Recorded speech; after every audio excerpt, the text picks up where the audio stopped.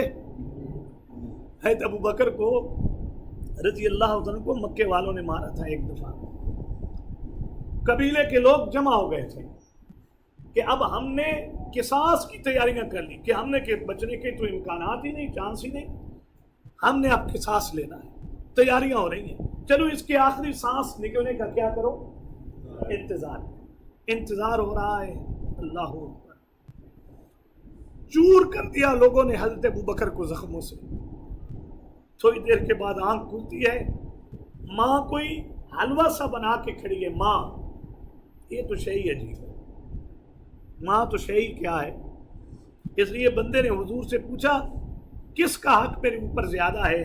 آپ نے 3 بار لفظ امک کا استعمال کیا اور آپ نے فرمایا تیری ماں کا حق ہے، اور 4تھی بار بول کر کہا میاں اب تیرے اوپر تیرے باپ کا بھی کیا ہے؟ حق ہے۔ یہ تو ہم جانتے ہیں نا کہ وہ دودھ کہاں سے نکلتا ہے، گویا کہ عورت کی ہڈیاں جو ہوتی ہیں نا ان کا رس اپنی اولاد کے اندر ڈال کر ایک عورت اپنی اولاد کو کیا کر رہی ہوتی ہے؟ مار رہی ہوتی ہے۔ تو ماں تھی وہ لے کے کھڑی ہو گئی، وہ حلوہ سا کچھ بنایا، کیونکہ اب منہ کے اندر زخم اتنے ہیں کہ کوئی سخت چیز تو چبائی نہیں جا سکتی، اور وہ لے کے کھڑی ہے۔ جیسے بچے کی آنکھ کھلی نا، سبحان اللہ، ابو بکر تم اٹھ گئے ہو، ہیں جی اللہ نے تمہیں صحت دی ہے، یہ لو میں تیرے لیے کچھ بنا کے کھڑی ہوں، ابو بکر تم کچھ کھا لو۔ تو حضرت ابو بکر نے کہا تھا اماں میں نے تو قسم کھا رکھی ہے جب تک حضور کو اپنی آنکھوں سے دیکھ کر خیریت نہ دیکھ لوں میں اس وقت تک اپنے پیٹ میں کوئی بھی چیز ڈالوں گا نہیں۔ کہا مجھے حضور کے پاس لے جاؤ، تو اماں کہنے لگی ہمیں تو پتہ نہیں وہ ہے کہاں پہ، اس وقت تو پتہ ہی نہیں تھا لوگوں کو حضور کہاں پہ۔ پھر ایک عورت آئی، حضرت ابو بکر نے کہا اس سے پوچھو۔ پھر اس عورت نے کہا آپ کی ماں کو بیان کر، تو کہا میری ماں کو بیان کر دو۔ سبحان اللہ، کوئی بات نہیں، میری ماں اچھی عورت ہے جی۔ 2 بندوں کا سہارا لے کر وہاں گئے جہاں حضور تھے۔ حضور نے جب ابو بکر کے حال دیکھے نا تو حضور نے فرمایا ابو بکر اب تمہارا کیا حال ہے؟ تو حضرت ابو بکر نے کہا حضور پہلے تو بڑی ہی تکلیف تھی، لیکن جیسے میری نگاہ آپ کے چہرے پر پڑی ہے اللہ نے میری ساری تکلیفیں دور کر دی۔ اتنا کچھ کرنے کے بعد بندہ کہہ سکتا ہے نا ربنا تقبل منا، اللہ تو اب میرے اس عمل کو کیا کر لو، اللہ تو عمل کرو، اپنے عمل کے اوپر ناز نہ کرو۔ یہ درس دے رہے ہیں حضرت ابراہیم، ناز نہ کرو نیکی پر۔ اتنی بڑی نیکی کر کے وہ اپنی نیکی کو نیکی نہیں سمجھ رہے اس درجے کی، اور ہماری نیکی تو ویسے ہی ریاض سے بڑی ہے، ہماری نیکیاں تو ویسے ہی دکھلاوے سے کیا ہیں، پر ہیں۔ میں تو نیکی کرنے کے بعد لوگوں سے مدح سرائی چاہتا ہوں، میرے اندر تو ویسے ہی یہ جذبات ہیں کہ لوگ میرے اس عمل پر مجھے کیا دیں، داد دیں، میرا تو اس نہج کا عمل ہے۔ ایسے نہیں قرآن نے حضور کے شاگردوں کے بارے میں کہا ان جیسا ایمان لاؤ میں سمجھوں گا کہ تم مومن ہو۔ حضرت خالد بن ولید کو لوگوں نے کہا ہمیں بڑا افسوس ہوا، ابو بکر نے عمر نے آپ کو معزول کر دیا ہے، اور عجیب حیرانگی کی بات یہ ہے کہ جس بندے کے ذریعے آپ معزول ہوئے ہیں اس نے آپ کے سر سے ٹوپی اتار کر اپنے سر پہ رکھ لی، وہ ادھر بیٹھ گیا، آپ فوراً اس کے سامنے بیٹھ گئے۔ آپ تو حضور کے زمانے کے سپہ سالار ہیں تو اور آپ سپاہیوں میں بیٹھ گئے، تو اتنا پیارا جملہ بول کر کہا میاں خالد بن ولید سپہ سالار تھا تو اللہ کے لیے لڑتا تھا، آج سپاہی بن کر بھی لڑے گا تو کس کے لیے؟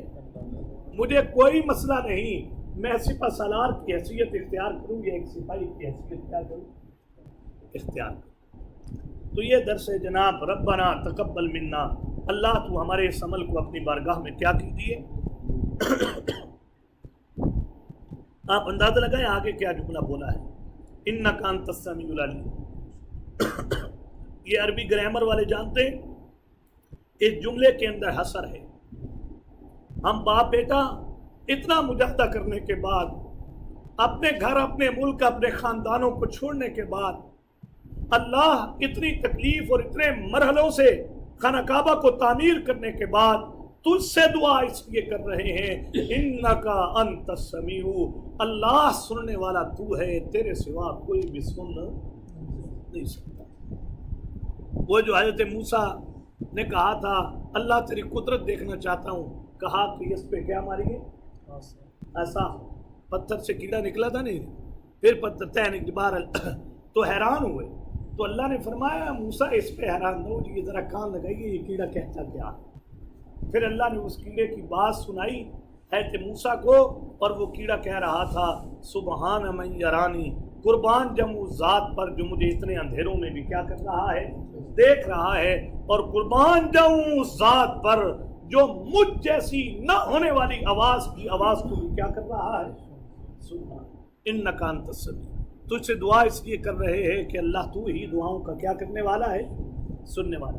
العلیم، اے اللہ تو ہی دلوں کے حال کو کیا کرنے والا ہے، جھنجھوڑ نہیں دیا اس جملے میں۔ اللہ جو میں نے عمل کیا ہے میں نے کس کے لیے کیا ہے، العلیم، اللہ میرے دل کی حال کو آپ کیا کر رہے ہیں، جان۔ بھائی یہ جملہ بتا دیتا ہے دعا میں اخلاص کس قدر ہونا چاہیے۔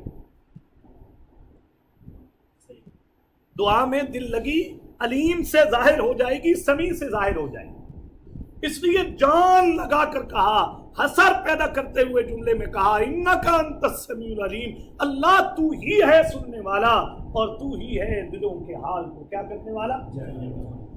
اب دیکھ لیں کہ بانی کعبہ کا اخلاص کیا ہے، ایسے نہیں چنا جاتا اور جی ہمیں جی فلاں بندے سے محبت بڑی ہے، کیوں محبت ہے جناب، آپ یقین کریں ہم نے اس جیسا مخلص بندہ دیکھے تو یار دنیا جہان بھرا پڑا تھا، اور اس جہان سے ابراہیم کو اگر خلیل اللہ نے بنایا ہے تو یقیناً اللہ نے ابراہیم کا اخلاص بھی کیا کیا ہوگا، دیکھا ہوگا، تبھی جا کر اس کو بنایا، واتخذ اللہ ابراہیم خلیلا۔ بہرحال دوسری آیت، ربنا وجعلنا مسلمین لک، آپ اس دعا کو سن کر ذرا اندازہ کیجیے، ربنا وجعلنا مسلمین لک، یہ دعا بھی اسی معرفت اور خشیت کا نتیجہ ہے جو حضرت ابراہیم علیہ السلام کو کیا تھی، حاصل تھی۔ اللہ کی معرفت، اللہ کی خشیت اتنے درجے میں حاصل تھی کہ اطاعت اور فرما برداری کے بے مثال کارنامے بجا لانے کے بعد بھی اپنے لیے اور اپنے بیٹے کے لیے کہتے ہیں ربنا وجعلنا مسلمین، اللہ تو ہمیں اپنا مزید فرما بردار بھی بنا دے۔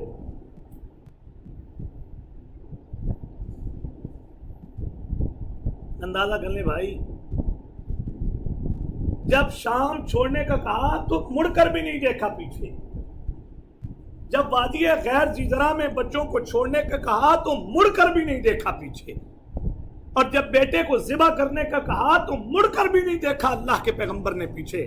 اتنا کچھ کرنے کے بعد پھر کہہ رہے ہیں ربنا وجعلنا مسلمین لک، اللہ تو مجھے اور میرے بیٹے کو اپنا فرما بردار نہیں بنا لیتا۔ اب فرما برداری میں کوئی شک تھا پہلے؟ یہ ہے جنہیں جتنی اللہ کی معرفت ہوتی ہے انہیں اتنا بڑا احساس ہوتا ہے کہ ہم حق کے وفاداری جو ہونی چاہیے تھی ہم وہ پوری کر نہیں سکے۔ مجھے تو چھوٹی سی نیکی مطمئن کر دیتی ہے، اشراق پڑھ لی آ جاؤں، میں تہجد پڑھ رہا ہوں، ہاں، اور یہ تو کوئی عمل ہی نہیں ہے میاں، عمل تو وہ ہے اللہ اکبر اللہ اکبر جس عمل میں انسان اپنی جان بھی راہ خدا میں کیا کر دے، لٹا دے۔ سب کچھ لٹا کر بھی وہ لوگ کہتے تھے کچھ نہیں ہوا، اور میں 2 رکعت اشراق پڑھ کے کہتا ہوں میاں نہیں، میں نے جو کیا ہے وہ تو کسی اور نے کیا ہی۔ ربنا وجعلنا مسلمین، اللہ تو ہمیں اپنا کیا بنا دے۔ اور یہ واقعتاً بات ٹھیک ہے، جس کو جتنی خشیت اور معرفت اللہ کی حاصل ہے نا اس کے دل میں اتنا ہی کیا ہوتا ہے، ڈر ہوتا ہے کہ میں وہ اطاعت، وہ فرما برداری، وہ خشیت نہیں بجا لا سکا جو مجھے بجا لانی چاہیے۔ آپ دنیا کی محبت دیکھو، جب ایک عاشق اپنے محبوب کے لیے اپنا سب کچھ قربان کر دیتا ہے تو عاشق کے دل میں پھر بھی جذبات ہوتے ہیں، میں اپنے محبوب کے لیے کچھ نہیں کر سکا جو کرنا۔ وہ میں نے آپ کو بتایا تھا نا وہ لیلا اور مجنوں کا قصہ، کہ وہ لیلا جو تھی وہ ہر روز چوری بنا کر مجنوں کے لیے کیا کرتی تھی، کوئی رسپانس نہیں آتا، وہ خادمہ باہر آ کر کہتی بھائی مجنوں کدھر ہے، ایک آدمی نکلتا پتہ نہیں یہ کس کو بلا رہی ہے، لگتا ہے اسے بھی مجنوں کا کوئی پتہ شتا نہیں۔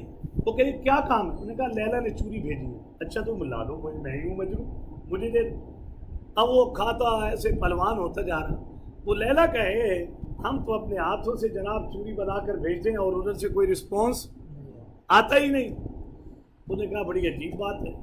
اس نے کہا کہ آج جانا نا اور آج اسے کہنا جب آواز لگائے گا نا تو وہ چوری سمجھ کر کیا آئے گا سامنے آئے گا، دیکھتے ہیں بھلا یہ وہی مجنو ہے یا کوئی اور ہے۔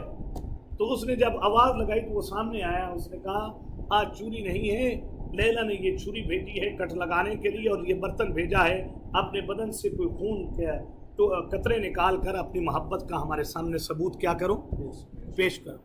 اس نے بڑی بات کرتے ہوئے اس نے کہا میاں ہم ہیں چوری والے مجنو، خون والا کہیں اور تلاش کر، خون والا ہاں ہم یہی ہیں نا، اللہ یہ کر دیجیے، اللہ کریم یہ کر دیجیے، یہ کر دیجیے، اور بھائی جان دو میری راہ میں، اور اس موت کی بھی تمنا کرو جس کے لیے حضور کیا کرتے تھے، تمنا کیا کرتے تھے۔ وہ کہتے ہیں ہم تو امن کے خواہاں ہیں، ایسے جیالے کہیں اور تلاش کرو، ایسے جیالے کہیں اور تلاش۔ بڑا اوکھا ہے نا، بہت مشکل کا، جی جو چاہتا ہے کہ شہید ہو جاؤں، پر سنا ہے کہ وہ تھا مار دیتے ہیں۔ جان مال لگانا بڑا اوکھا کام ہے، بڑا اوکھا کام۔ یار پتہ نہیں بچوں نے یتیم ہونا ہے، پتہ نہیں کہ اللہ اکبر بیوی نے کیا ہو جانا ہے، پتہ نہیں جہان کی رنگینیاں ختم ہو جانی ہیں۔ اتنی قربانی جب کر کے انسان جاتا ہے، حضور علیہ السلام نے فرمایا شہید کے بدن کے ٹکڑے بھی کر دو، لیکن جتنی تمہیں چیونٹی کاٹنے کی تکلیف ہوتی ہے، اللہ کا انعام شہید پر اتنا ہوتا ہے، اسے اتنی بھی تکلیف نہیں ہوتی۔ تم ٹکڑے کر رہے ہو بدن کے، اسے اتنی بھی تکلیف، آپ اندازہ کریں ذرا۔ تو ربنا وجعلنا مسلمین، اللہ مجھے کیا بنا دیجیے، میرے بچے کو کئی معنی کیے ہیں، موحدین ہمیں موحد بنا دیجیے، مخلصین اللہ ہمیں مخلص بنا دیجیے، مطیعین اللہ ہمیں اطاعت گزار بنا دیجیے، اور خاضعین اللہ تو ہمیں خضوع کرنے والوں میں کیا کر دیجیے۔ یار اگر تم میں خضوع نہیں، خشوع نہیں تو پھر کہاں ہوگا؟ اگر تم باپ بیٹوں میں اطاعت نہیں تو پھر اطاعت ہوگی کہاں؟ اگر تم باپ بیٹوں میں توحید نہیں تو پھر توحید ہوگی کہاں؟ اگر اخلاص تم باپ بیٹوں میں نہیں تو پھر اخلاص ہوگا کہاں؟ اس کا معنی مفسرین نے کیا، اللہ یہ جو تو نے نعمتیں ہمیں دی ہیں، ہمیں ان پر نعمتوں پر ثابت قدم فرما۔ آج تیرا گھر بنایا ہے تو ہمیشہ تیرے گھر کیا کرتے رہیں، بناتے رہیں۔ اللہ تیری خاطر گھر بار چھوڑا ہے تو ہمیشہ اپنا گھر بار کیا کرتے رہیں، چھوڑتے رہیں۔